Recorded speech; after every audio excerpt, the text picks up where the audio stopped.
नमस्कार। सभी दर्शकों को नए साल की बहुत बधाई, ढेर सारी शुभकामनाएं।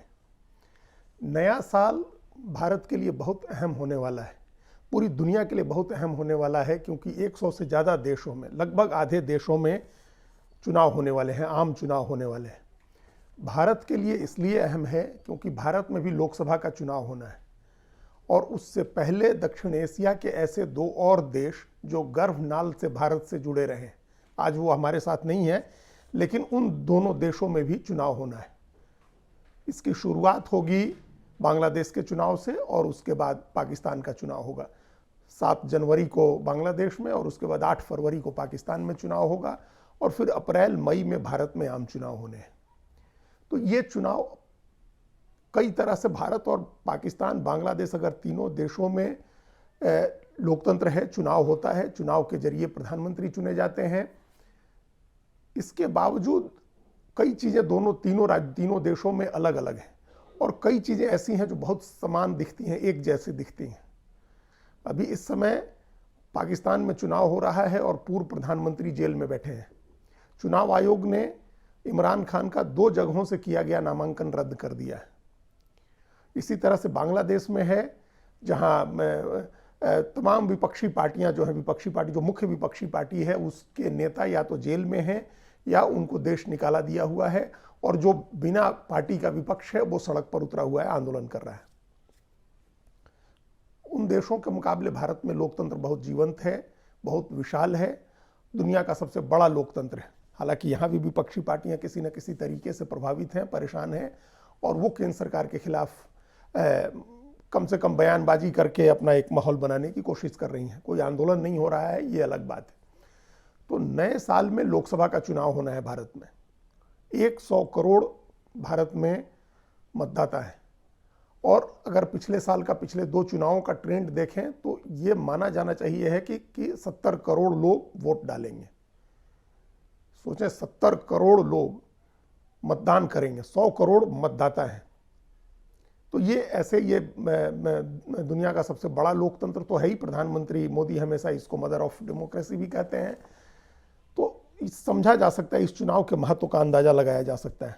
प्रधानमंत्री नरेंद्र मोदी लगातार तीसरी बार चुनाव जीत करके और देश के पहले प्रधानमंत्री पंडित जवाहरलाल नेहरू का रिकॉर्ड तोड़ने की कोशिश करेंगे। उसके लिए इस बार चुनाव में उतरेंगे। अब तक के 75 साल के इतिहास में एक बार सिर्फ नेहरू थे ऐसे प्रधानमंत्री जो लगातार 3 बार चुनाव जीते थे। प्रधानमंत्री नरेंद्र मोदी लगातार 2 बार जीते हैं।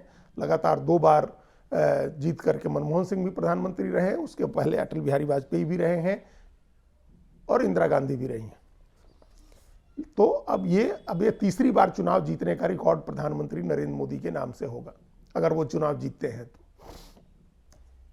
इस तरह से अगर कहें कि लोकतंत्र के लिए, अगर और प्रिसाइज करें और इसकी गहराई में जाएं, तो पूरे देश के लिए तो जो महत्व है 2024 का वो अपनी जगह है, लेकिन लोकतंत्र के लिए बहुत अहम होने वाला है 2024 का साल। लोकतंत्र को लेकर के भारत में तरह तरह के सवाल उठ रहे हैं। विपक्षी पार्टियां इलेक्ट्रॉनिक वोटिंग मशीन को लेकर के सवाल उठा रही हैं। विपक्षी पार्टियां संवैधानिक संस्थाओं के दुरुपयोग के सवाल उठा रही हैं। विपक्षी पार्टियां केंद्रीय एजेंसियों के दुरुपयोग की बात उठा रही हैं, और उनका दावा है, ये लगातार हर प्रचार में कहा जाता है कि भाजपा की तरफ से सिर्फ भाजपा चुनाव नहीं लड़ती है, बल्कि केंद्रीय एजेंसियां भी चुनाव लड़ती हैं। उसकी सबसे बड़ी सहयोगी केंद्रीय एजेंसियां हैं। और अभी अब सब हर जगह देखने को मिला, जो 5 राज्यों के चुनाव हुए, जहां 3 राज्यों में बीजेपी जीती, उन राज्यों में चुनाव के बीच में केंद्रीय एजेंसियों ने कार्रवाई की, ईडी ने कार्रवाई की, इनकम टैक्स ने छापे मारे। राजस्थान के प्रदेश अध्यक्ष के यहाँ छापा पड़ा, और प्रदेश कांग्रेस अध्यक्ष के यहाँ, और छत्तीसगढ़ में मुख्यमंत्री के करीबियों के यहाँ छापे पड़े। बीच चुनाव में मुख्यमंत्री के ऊपर आरोप लगे, और उसके बाद उन आरोपों का क्या हुआ ये किसी को पता नहीं है। एक व्यक्ति को अरेस्ट किया ईडी ने, और उसने कहा कि उसने 508 करोड़ रुपए मुख्यमंत्री को दिए। हालांकि बाद में वो अपनी इस बात से मुकर भी गया, लेकिन तब तक चुनाव बीत चुका था। तो इस तरह के आरोप विपक्षी पार्टियां लगाती हैं। अब इन सब चीजों का, जो बातें विपक्षी पार्टियां कह रही हैं, उनका चुनाव पर कितना असर होता है, ये एक अलग बहस का विषय हो सकता है। लेकिन किसी न किसी तरीके से विपक्षी पार्टियां जो लोकतंत्र की प्रक्रिया है, जो चुनाव की प्रक्रिया है, उसके ऊपर सवाल खड़े कर रही हैं। इलेक्ट्रॉनिक वोटिंग मशीन को लेकर के सबसे ज्यादा सवाल उठे हैं। तो ये बहुत जरूरी है कि चुनाव आयोग जो आशंकाएं जताई जा रही हैं, जो सवाल उठाए जा रहे हैं, उन सवालों का जवाब दे, उन आशंकाओं का निराकरण करे। ये नहीं हो सकता है कि विपक्षी पार्टियां कह रही हैं और जो भी कह रही हैं उनको सिर्फ एक लाइन में खारिज कर दिया जाए कि इसका कोई आधार नहीं है, या विपक्ष के आरोप बेबुनियाद हैं, या विपक्षी पार्टियां चुनाव हार रही हैं तो उस हार का ठीकरा ईवीएम के ऊपर फोड़ रही हैं। सिर्फ ये कहने से काम नहीं चलेगा। चुनाव आयोग एक संवैधानिक संस्था है और यह एक थंब रूल होना चाहिए, लोकतंत्र का है भी। ये सबसे बुनियादी सिद्धांत है कि चुनाव आयोग के लिए जिस तरह से जो हैसियत, जो दर्जा सत्तारूढ़ दल का होना चाहिए है, वही हैसियत, वही दर्जा विपक्षी पार्टियों का भी होना चाहिए। चुनाव आयोग सबके लिए समान है और चुनाव आयोग की नज़र में सारी पार्टियां एक समान हैं। यह नहीं हो सकता है कि सत्तारूढ़ दल की हर चीज़ की अनदेखी करे चुनाव आयोग, या उसकी हर बात पर ध्यान दे और अपोजिशन की कई सारी बातों को खारिज कर दे, ये बता करके कि इसका कोई आधार नहीं है। अगर विपक्षी पार्टियां ईवीएम को लेकर के सवाल उठा रही हैं तो उस पर गंभीरता से विचार करने की जरूरत है। चुनाव की पूरी प्रक्रिया पवित्र होनी चाहिए। साध्य सिर्फ ये नहीं होना चाहिए कि जो नतीजे आए वो बहुत पवित्र दिख रहे हैं, वो होने भी चाहिए हैं और दिखने भी चाहिए। पूरी प्रक्रिया पवित्र होनी चाहिए। अगर जरा सा भी सवाल उठता है, जरा सा भी संदेह पैदा होता है तो पूरी लोकतंत्र की बुनियाद हिल जाएगी इस बात को लेकर के। ये चुनाव आयोग को ध्यान रखना चाहिए और सरकार को भी इस बात का ध्यान रखना चाहिए। चुनाव ये हालांकि ये एक विपक्ष की एक आशंका है और बहुत निराधार आशंका है कि अगर फिर से नरेंद्र मोदी जीत गए तो उसके बाद चुनाव नहीं होंगे, वोट खत्म हो जाएंगे, लोकतंत्र खत्म हो जाएगा। इस आशंका का कोई आधार नहीं है। प्रधानमंत्री मोदी अगर जीतते हैं उसके बाद भी चुनाव होता रहेगा। चुनाव से उनको वैधता मिलती है, उनकी सत्ता को नई ताकत मिलती है। पूरी दुनिया में दुनिया के सबसे बड़े लोकतंत्र का सबसे लोकप्रिय नेता होने के नाते उनको ज़्यादा सम्मान मिलता है, महत्व मिलता है, मान मिलता है। इसलिए वो चुनाव की प्रक्रिया क्यों समाप्त करेंगे? ये विपक्ष के तरफ से जो आरोप लगा रहे हैं, और ये एक पुरानी कहावत है कि नया मुल्ला ज़्यादा प्याज खाता है। जो नए नए विपक्ष बने हैं, सत्यपाल मलिक पूर्व राज्यपाल, वो राज्यपाल रहते हुए तो उन्होंने जो सत्ता ने कहा सो किया, लेकिन हटने के बाद वो सत्ता के विरोधी हो गए हैं। तो वो इस तरह की बातें कर रहे हैं, लेकिन इन बातों का कोई आधार नहीं है। इस तरह की बातों का चुनाव होते रहेंगे, लेकिन चुनाव की प्रक्रिया भी फेयर होनी चाहिए, स्वतंत्र और निष्पक्ष होनी चाहिए। जनता का भरोसा उसमें होना चाहिए और तमाम विपक्षी पार्टियों का भी भरोसा उसमें होना चाहिए।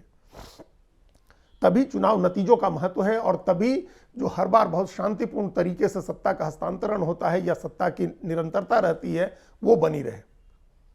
तो इसके लिए जो विपक्षी पार्टियां भी ये नहीं कह रही हैं कि अब ईवीएम को खत्म कर दिया जाए और बैलेट से चुनाव।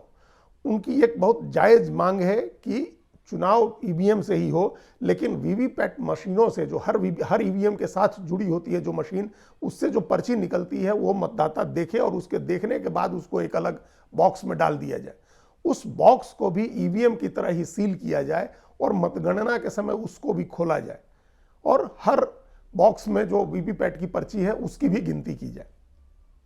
तो ये कोई बहुत बड़ी मांग नहीं है। ये अगर अब चुनाव आयोग कह रहा है कि इसमें नतीजे आने में कई दिन लग जाएंगे, 3-4 दिन लग जाएंगे, तो 3-4 दिन लग जाएंगे तो उससे कौन सी आफत आ जाएगी? चुनाव 5 साल पर होते हैं और चुनाव कराने में चुनाव आयोग को 2 महीने का समय लगता है।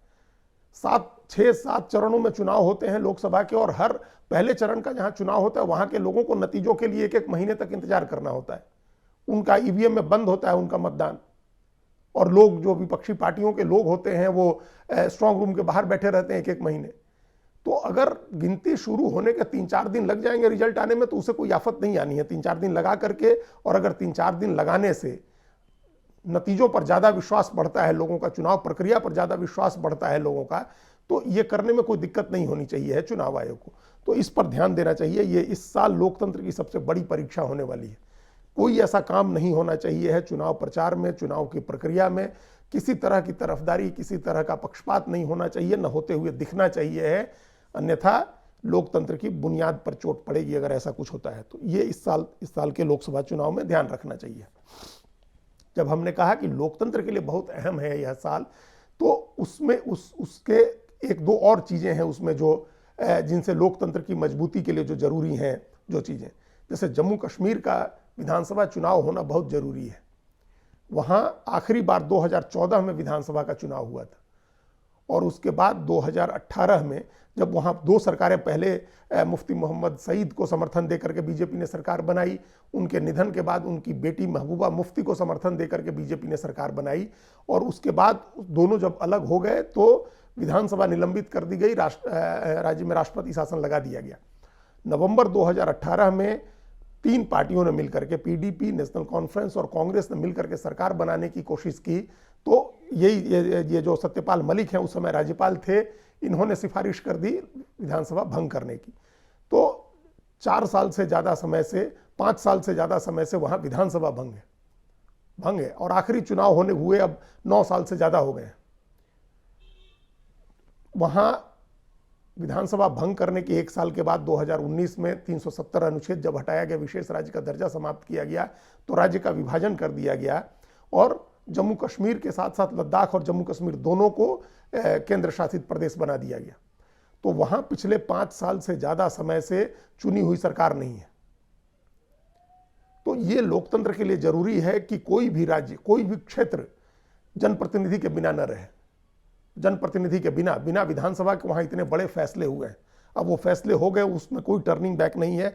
सुप्रीम कोर्ट ने भी अनुच्छेद 370 के हटाए जाने के फैसले पर मुहर लगा दी है, इसलिए उस बहस में जाने की जरूरत नहीं है। लेकिन अदालत ने कहा है कि सितंबर तक चुनाव कराएं और जल्दी से जल्दी जम्मू कश्मीर का पूर्ण राज्य का दर्जा बहाल करें। केंद्र सरकार ये काम जितनी जल्दी करेगी उतना अच्छा होगा लोकतंत्र की मजबूती के लिए और लोगों का भरोसा बनाने के लिए, देश की बड़ी आबादी का भरोसा जीतने के लिए। लोकतंत्र से जुड़ी एक और बहुत अहम चीज है जो वो भी स्थगित है 2020 से।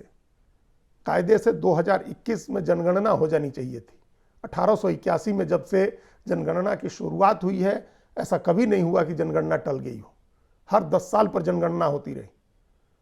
2 महायुद्ध हुए, महामारियां आई, अकाल पड़े, इसके बावजूद जनगणना होती रही थी।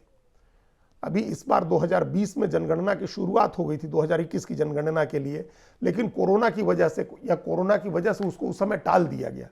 हालांकि बाद में कोरोना एक बहाना बन गया और सरकार उसको टाले रही 3 साल से ज्यादा समय तक। तो ये पहली बार हुआ है। भारत की आबादी इस बीच जनगणना नहीं हुई और इस बीच भारत चीन को पीछे छोड़ करके दुनिया की सबसे बड़ी आबादी वाला देश बन गया। लेकिन उस आबादी के आंकड़े नहीं है सरकार के पास। उस आबादी का सामाजिक आर्थिक सर्वेक्षण नहीं है, उस सामाजिक आर्थिक आंकड़े भी भारत सरकार के पास नहीं है। उन आंकड़ों के बिना ही नागरिकों के कल्याण की योजनाएं बन रही हैं। अब सोचें 2020 के मार्च में कोरोना की वजह से लॉकडाउन लगा था और उसके बाद उस समय महामारी भारत में शुरू हुई थी। अब 4 साल होने जा रहे हैं। 1 साल के बाद सारे काम होने लगे थे। हालांकि उस कोरोना के साल में 2020 में भी साल के अंत में बिहार का विधानसभा चुनाव हुआ था और 21 में तो 5 राज्यों के चुनाव हुए विधानसभा के। खूब जम के प्रचार भी हुआ, सारे काम होते रहे, सारे पॉलिटिकल काम होते रहे, रैलियां होती रहीं, चुनाव होते रहे, लेकिन जनगणना नहीं कराई गई। और अब जनगणना टल गई है अगले साल अक्टूबर तक। जो ज्योग्राफिकल बाउंड्रीज में चेंजेस की जो सीमा होती है उसको 30 जून तक एक्सटेंड कर दिया गया है। यानी 30 जून को फ्रीज होगी। जो ज्योग्राफिकल बाउंड्रीज हैं स्टेट के और डिस्ट्रिक्ट्स के, ब्लॉक्स के, उनको बदलने का की जो सीमा है वो 30 जनवरी को फ्रीज होगी और उसके 3 महीने के बाद जनगणना का काम शुरू हो सकता है। ये 9वीं बार एक्सटेंशन मिला है उसको।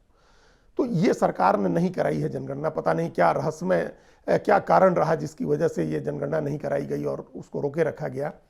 अब उसकी ज़रूरत है, वो जितनी जल्दी हो जनगणना उतनी जल्दी कराई जानी चाहिए है, ताकि जनसंख्या के आंकड़े आएँ, सामाजिक आर्थिक जो स्थिति है आबादियों की उसके आंकड़े आएँ और उसके आधार पर जो वंचित समूह हैं उन समूहों के लिए सरकार की योजनाएं ज़्यादा प्रभावी योजनाएं बने। तो ये 3 चीज़ें हैं। अगर लोकसभा चुनाव के लिए इस बार लोकसभा के अलावा कम से कम 7 राज्यों के चुनाव हैं। अगर जम्मू कश्मीर को जोड़ें तो 8 राज्यों के चुनाव होंगे विधानसभा के। तो ये एक रिकॉर्ड होगा, लोकसभा का चुनाव और 8 राज्यों के चुनाव। ये सरकार बार बार कहती रही है 1 नेशन 1 इलेक्शन, उसके लिए कमेटी भी बना रखी है पूर्व राष्ट्रपति के नेतृत्व में। तो अगर इस तरह की कोई पहल करे चुनाव आयोग या भारत सरकार अपनी तरफ से पहल करे और इस साल होने वाले सभी चुनाव एक साथ कराए तो वो बहुत अच्छी बात होगी। वो एक तरह से इसकी शुरुआत होगी कि 1 नेशन 1 इलेक्शन की तरफ बढ़ना होगा। लोकसभा के साथ उड़ीसा, आंध्र प्रदेश के चुनाव होते हैं, अरुणाचल प्रदेश और सिक्किम के चुनाव होते हैं। उसके बाद अक्टूबर में महाराष्ट्र, नवंबर में हरियाणा और दिसंबर में झारखंड का चुनाव होता है। अगर उन तीनों राज्यों के चुनाव भी मई में करा लिए जाएं, अप्रैल मई में लोकसभा के साथ, तो ये एक साथ चुनाव आयोग को जो बार बार कहा जाता है कि अलग अलग चुनाव कराने से बहुत बोझ बढ़ता है, तो वो एक साथ हो जाएगा। राज्य के लोगों पर भी बोझ नहीं होगा, लंबी आचार संहिता नहीं लगेगी, ये सब चीज़ें हो जाएंगी। चुनाव आयोग अगर करा ले लोकसभा और 8 राज्यों के चुनाव, तो वो बहुत अच्छी बात होगी। और विपक्ष की आशंकाओं को दूर करने का प्रयास करे, अगर वीवीपैट की पर्चियां गिनने की व्यवस्था करे, बेशक नतीजे 4 दिन बाद आए, तो वो एक अच्छी बात होगी, एक अच्छी चीज़ होगी चुनाव आयोग की तरफ से। जम्मू कश्मीर का चुनाव साथ में हो जाए लोकसभा के, या 1-2 महीने आगे पीछे, तो वो भी लोकतंत्र की मजबूती के लिए अहम है। और जितनी जल्दी हो सके उतनी जल्दी जनगणना कराई जानी चाहिए। ये इस साल का आकलन इस कसौटी पर होगा कि लोकतंत्र को कितनी मजबूती मिली देश में। धन्यवाद।